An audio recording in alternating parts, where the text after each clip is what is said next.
നമ്മളുടെ സന്തോഷം നമ്മൾ കണ്ടെത്തണം. അത് വന്നാൽ അതിനെയൊക്കെ തരണം ചെയ്ത് മുന്നോട്ട് ജീവിക്കുക.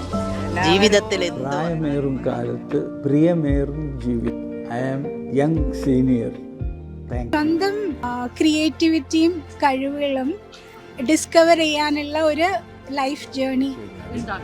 ഇൻഡിവിജ്വലിസ്റ്റിക് ആയ അല്ലെങ്കിൽ കുറേയും കൂടി ക്ലാസ് വൈസ് മുകളിൽ നിൽക്കുന്ന ആളുകൾക്ക് കെയർ കിട്ടുന്നുണ്ട്. ബട്ട് പ്രണയം മരിക്കുവോ? പ്രണയത്തിന് മരണമില്ല, മനസ്സിലായില്ലേ? ഇയാള് മനസ്സിന് പോയാതെ എങ്ങനെ വേറൊരാൾക്ക് പ്രണയം നമ്മളൊരു വിശുദ്ധമായ മേഖലയിലേക്ക് എത്തിക്കുന്നുണ്ട്. ഞാൻ കണ്ട ജീവിതത്തിലെ അസാമാന്യമായ പ്രണയം എൻ്റെ അച്ഛനും അമ്മയും തമ്മിലുള്ളതാണ്. എനിക്ക് പോലും പ്രണയിക്കാൻ പറ്റില്ല. അങ്ങനെ എത്ര ഇടയ്ക്കിടയ്ക്ക് തെറ്റും നന്നാവും, ഇടയ്ക്കിടയ്ക്ക് തെറ്റും.